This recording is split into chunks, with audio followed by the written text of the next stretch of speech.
Hey, Jeremiah, thanks for joining us today. CL Brown, please begin.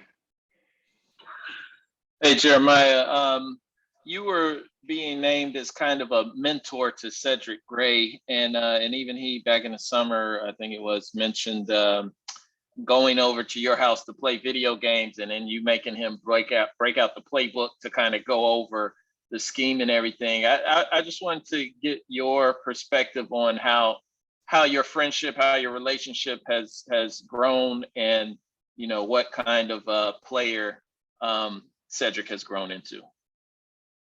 Yeah. So, when Ced came in, I kind of just wanted to do what, the backers did for me when I got here. Andre Smith and I think Cole Holcomb did a good job.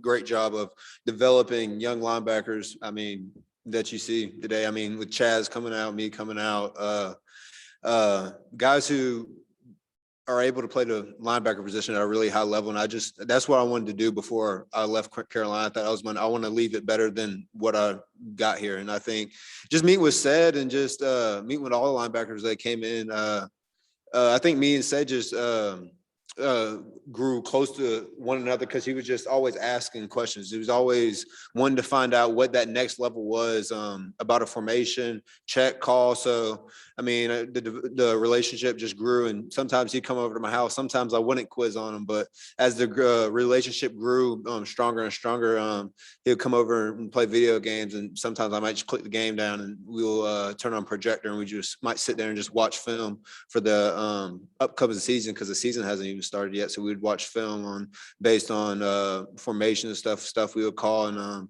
I think it came no surprise to me when what Ced has been able to do so far this season.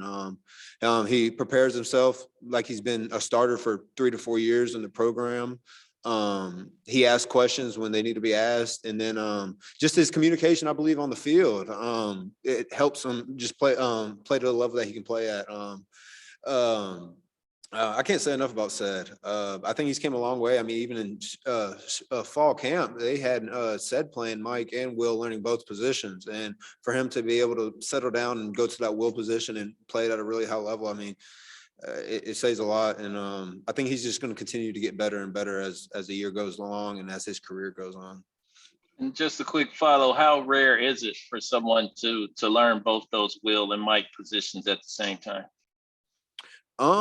I think it's pretty rare, but I think we were kind of in a rare position. We got an older guy, me playing Mike, and then we have Eugene coming in who's played a lot of snaps at Will, and then we have 2 freshmen who haven't played any snaps at all. So we needed a guy who could kind of learn both those positions, Mike and Will, and I think he handled it as good as you can handle learning 2 different positions. We're both inside backers, but then again, the Will and the Mike at times do totally different things. The Mike has 1,000 reps of 3x1 hitting the D gap, but the Will doesn't have 1,000 reps of hitting the D gap and 3x1. He's used to hitting the A gap, and for him just to adjust and just pick up the calls, pick on the adjustments. That just shows how hard he's been working in the film room and how hard he's been working in the weight room. And I think that's just shown here on Saturdays. I think he's going to continue to get better.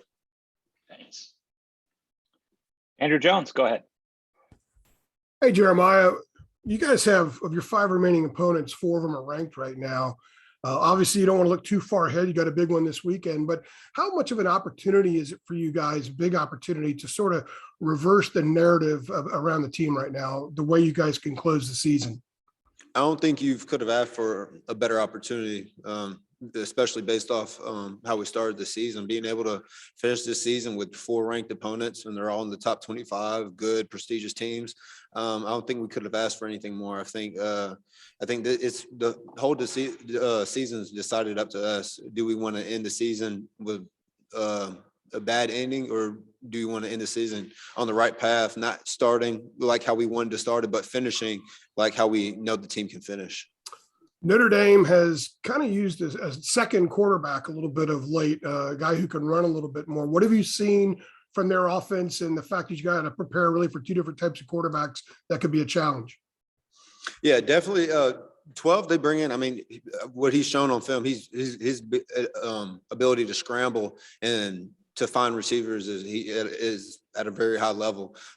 Sometimes they have some designed run plays for him, and sometimes they have some RPO checks and play action passes that he's able to diagnose and create a play out of. He kind of reminds me of their quarterback last year and how he could extend plays and make plays with his legs. And I think that's sort of the ability he brings when he is out there on the field.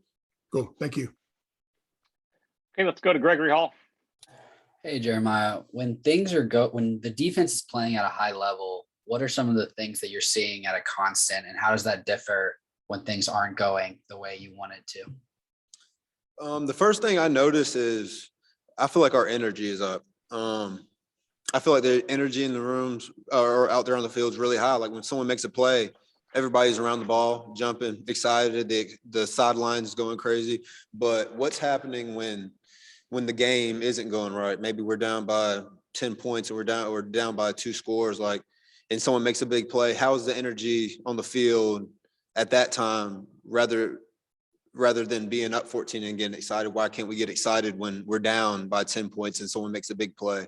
I feel like that's the biggest change besides our communication is our energy. Like, just because we're down by 10 points and someone makes a big play doesn't mean you can't go over there and celebrate it with them and jump on them and celebrate with them. I think that's something we got to get better at. I think that's something we talked about during this week is bringing more energy when things aren't going right. Like if someone makes a good play and we're down by 10, go over there and tap your man on the head. That's still a great football play. So for me, it's the energy and it's the communication. And do you think that part of that is kind of goes in hand with the not being able to handle adversity as much as maybe the last 2 seasons?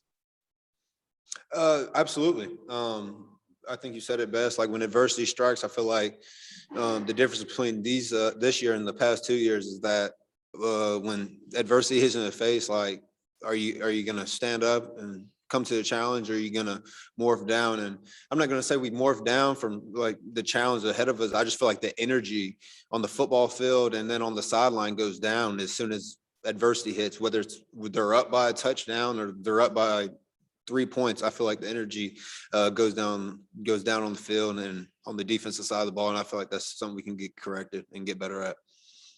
Appreciate that. Adam Smith.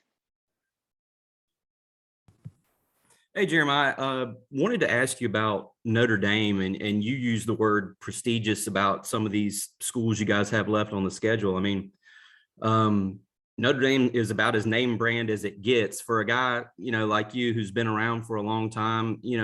Is this just playing up there in that setting? Is it in some ways a bucket list opportunity for yourself?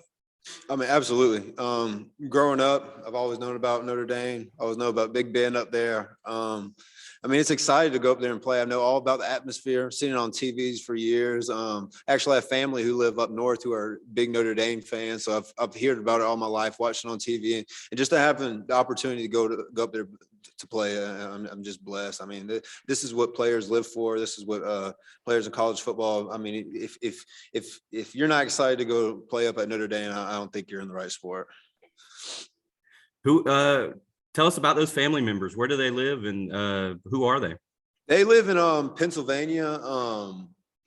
They're about 2 hours outside of Philly, but that's my grandparents. They're my older uncles and aunts, and some of my cousins live up there. And since growing up, some of them are Eagles fans, and some of them are just diehard Notre Dame fans and don't really have like an NFL team. So it was kind of split. So always growing up with my cousins that come down, they would always talk about Notre Dame, and we would always talk about like Georgia football or whatever's going down south.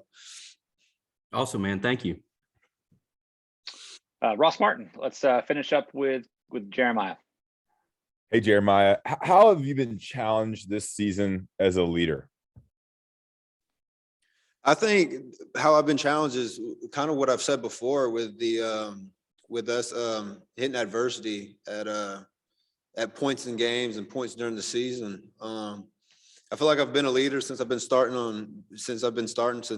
gotten here, but something that I've never really had to harp on the guys about on the team or on the defensive side of the ball is when adversity hits, like how are you going to come back? How are you going to face it? And for my first 2 years here with us not having really the 2 years before Matt got here, not really playing, the guys not playing good ball. We're not winning too many games. For us to go and be in a game and be in a 3 or 7 or 10 point deficit was nothing to the guys who I think endured what we had to endure for those years. And I think that's the biggest, I think, challenge I had as a leader was getting the guys to play when times weren't right. Before I felt like we could buckle down and get ready to go and guys were ready to play. If we were down by 13 points, you didn't see anybody hesitate on the defensive side of the ball or the energy. And for sure, I think that would be since I've been a leader here at Carolina, I think that would be my biggest challenge is just getting the guys' mindset. Like when there's a 10 or 3 point deficit, like there's no deficit that we can't overcome, especially with the offense that we have where they can score so quick. And that's why I tell the guys, like, let's get the ball back to the offense. I mean, they can score in 2 to 3 plays, get points up on the board. We're not out of this game. And to answer your question, I think that's probably my biggest challenge as a leader. All right, Jeremiah, thanks for a few minutes. Appreciate it.